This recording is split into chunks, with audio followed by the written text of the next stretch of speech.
Bienvenidos a nuestro segundo video de la parte 1 de nuestra asignatura de biología sobre las especies.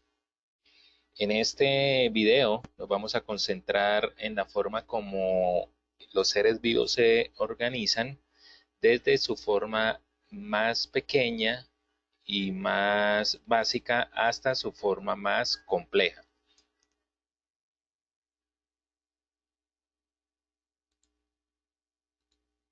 Para esto vamos a hacer un paralelo entre lo que es nuestro planeta desde el punto de vista de organización política y nuestro planeta desde el punto de vista de organización biológica. Entonces, desde el punto de vista de organización política, tenemos que granos de arena se unen con otros materiales para formar ladrillos, ladrillos forman paredes, paredes forman edificios, edificios forman barrios, barrios forman ciudades, ciudades forman países y el conjunto de países forma el planeta. Actualmente somos alrededor de 185 países.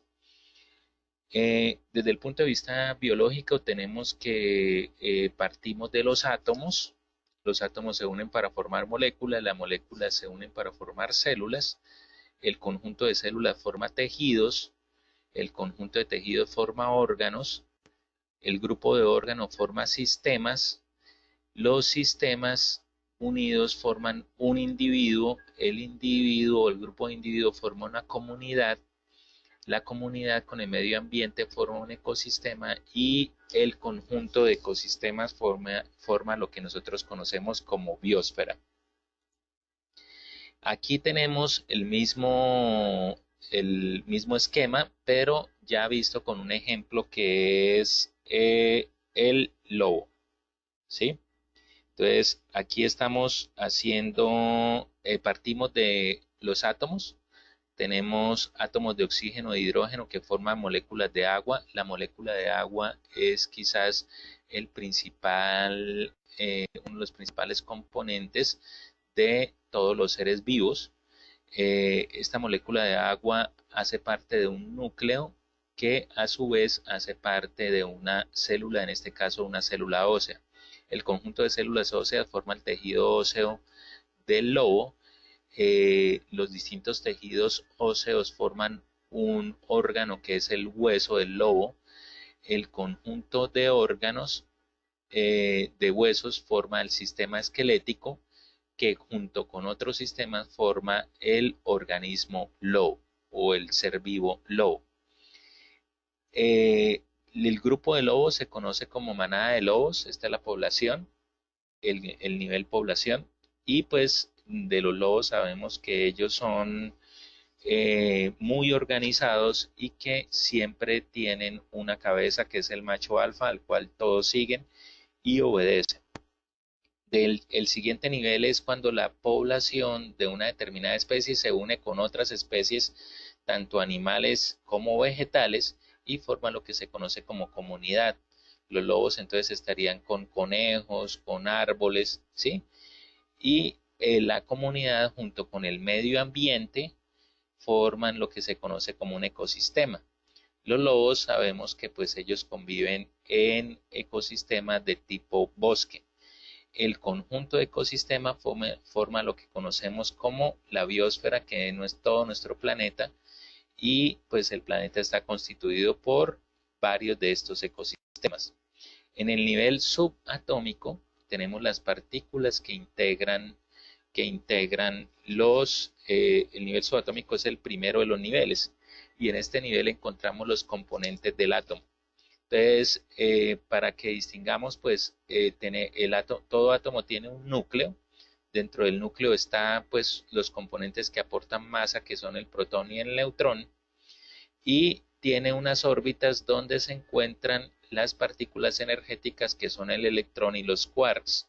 Los quarks son los que hoy en día son la base fundamental de la física cuántica y pues su descubrimiento finalizando el siglo pasado ha llevado a múltiples desarrollos y también hay que entendamos un poco más cómo es de complejo el funcionamiento de las unidades básicas de la materia, que son los átomos.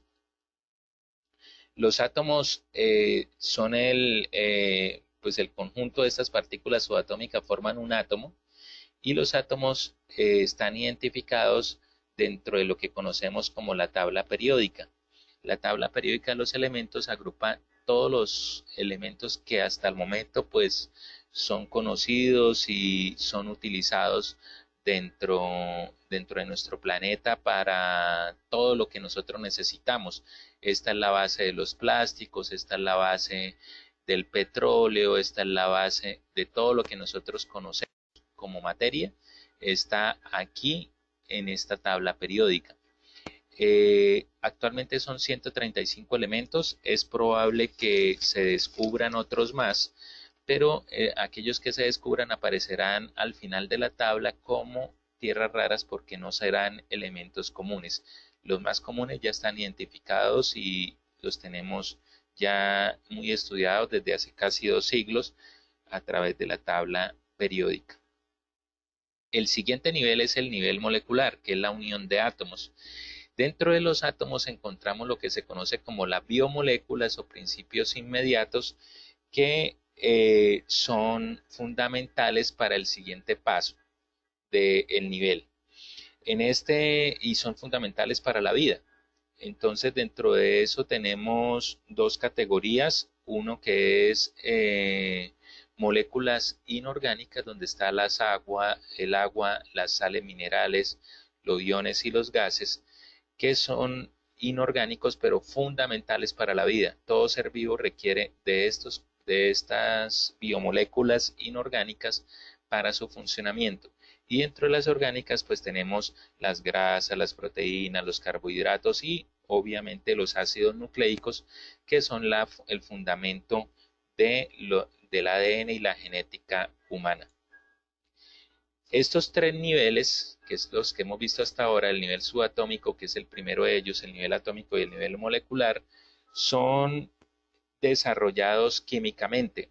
En ninguno de ellos hay todavía vida, no hay fenómenos de vida, pero son fundamentales para la vida. Aquí entramos ya en la complejidad de los seres vivos, y los seres vivos se organizan a partir de la unión de moléculas para producir células, que son la base fundamental de todo ser vivo. La célula es el fundamento entonces de la vida. Aquí vemos el gráfico. En este gráfico podemos ver la organización desde el nivel más pequeño abiótico hasta el más sofisticado ecosistema, con el ejemplo que veíamos de los lobos. Entonces tenemos un nivel subatómico que forma átomos, átomos que forman moléculas, y esa molécula, la base fundamental para ya ser parte de la célula, es la mitocondria, y aparece la célula donde ya se comienza a desarrollar un organismo vivo, ¿sí? Nosotros actualmente estamos dentro de lo que se conoce como un ecosistema andino, que tiene especies propias acorde con los terrenos y climas que permiten la sobrevivencia y permanencia de distintas especies. En el nivel celular, lo importante es entender que existen dos tipos de célula: la eucariota, que es la base de las células animales y vegetales, y la procariota, que es la base de las bacterias. ¿Cuál es la diferencia entre una y otra tipo de células? Básicamente que las eucariotas tienen núcleo, ¿sí? Y las procariotas carecen de núcleo. Esa es la diferencia básicamente. Esta sería una célula eucariota porque tiene núcleo. En los organismos unicelulares, ¿sí?, que tienen células procariotas, ¿sí?, ellos se agrupan en colonias, pero hay una particularidad con relación a los animales que habíamos visto anteriormente, por ejemplo a los lobos.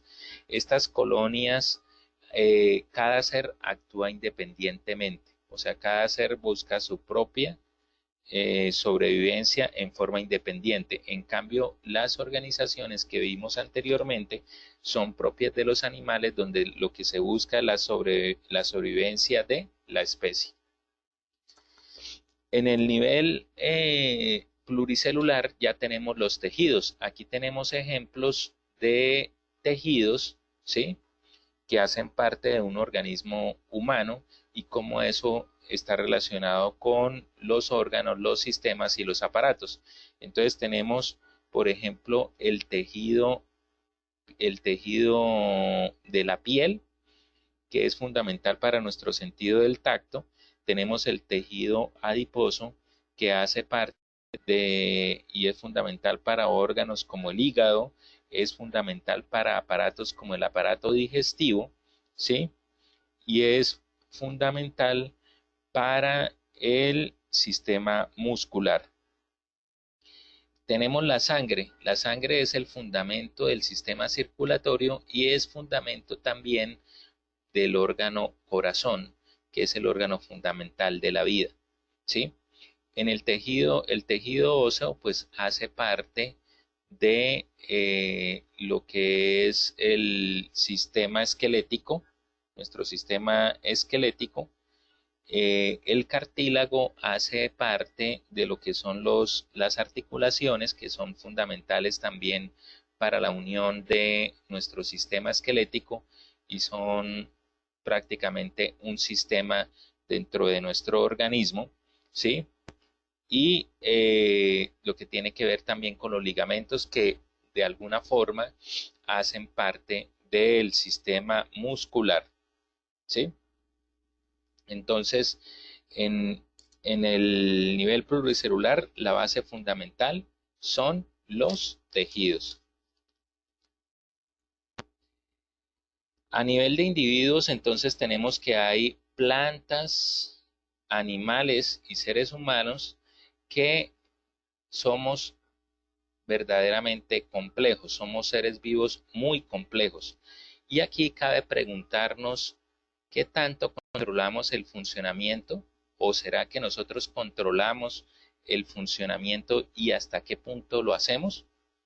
La verdad es que gran parte de nuestros organismos, de nuestro organismo y el de muchos seres vivos es totalmente autónomo y tiene un funcionamiento magistral, ¿sí?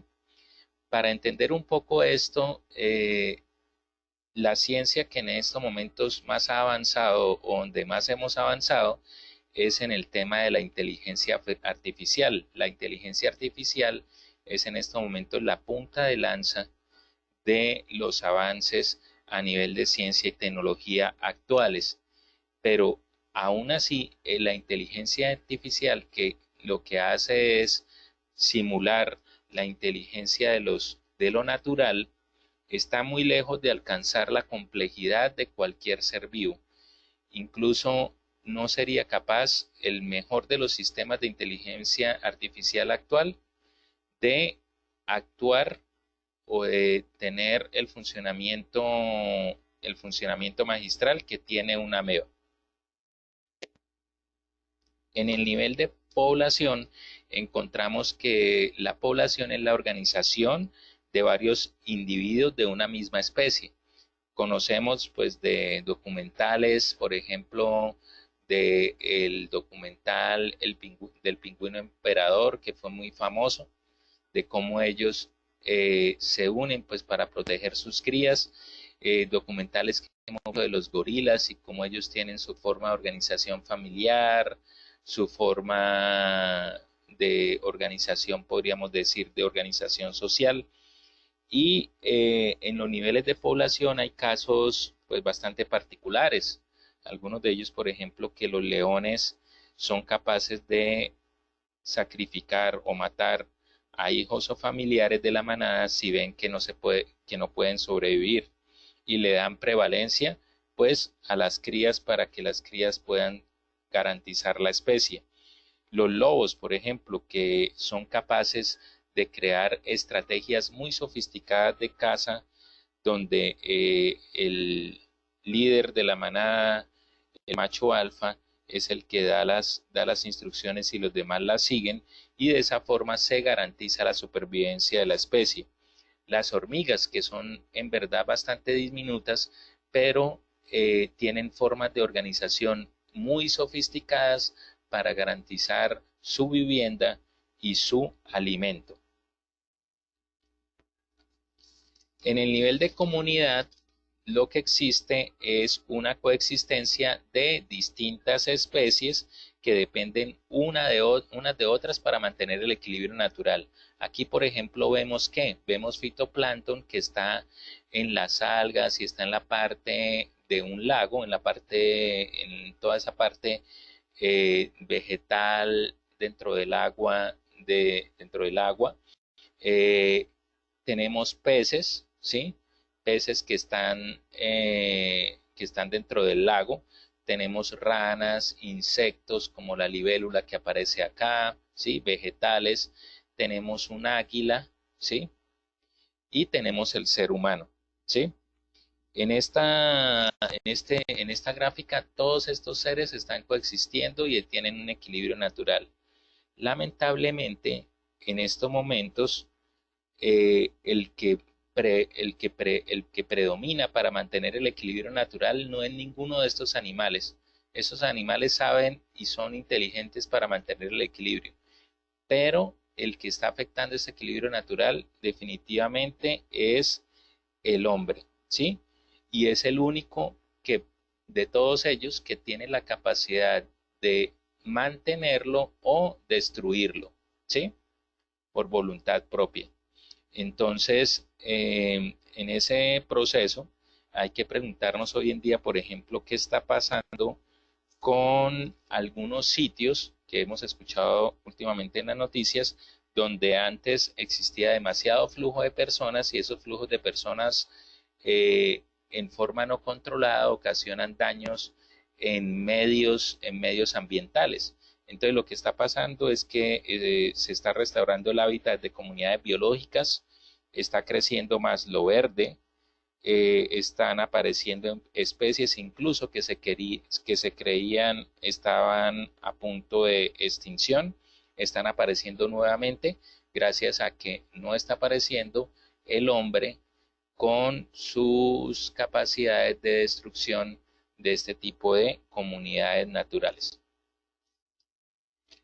En el nivel ecosistema, lo que tenemos son las condiciones biotipo de los distintos seres vivos, ¿sí? Con las condiciones medioambientales que se relacionan con temperatura, humedad, lluvias y etcétera. Aquí vemos pues cómo pues coexisten aún en los medios más inhóspitos como un desierto distintas especies entre víboras, cactus, que son vegetales, y fieras salvajes, cómo coexisten todas en este ecosistema. Los ecosistemas más conocidos y que son los que más abundan en nuestro planeta son el ecosistema marino, el ecosistema de agua dulce, el ecosistema de los bosques, el ecosistema de la tundra y el ecosistema microbiano, entre muchos otros.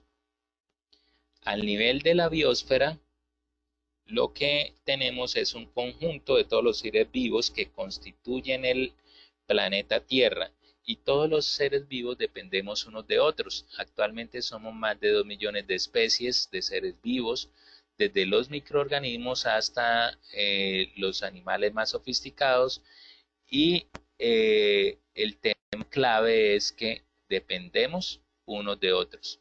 Entonces, de nosotros depende que este tipo de organizaciones que acabamos de ver sea sostenible y se mantenga. Ya vimos en algún momento que les comentaba cómo algunos científicos actualmente estudian que especies incluso muy pequeñas no desaparezcan porque alterarían todo el equilibrio de este planeta, que es el ejemplo que les coloqué de las abejas. Entonces, ¿de quién va a depender todo este proceso de sostenibilidad del planeta y todas sus especies? de nosotros, de cada uno de nosotros. Entonces, ese es el llamado y aquí vamos a finalizar nuestro video y vamos a dejar en el último video todas las temáticas de los seres vivos. Entonces, aquí terminamos nuestro video, nuestro segundo video de la parte 1.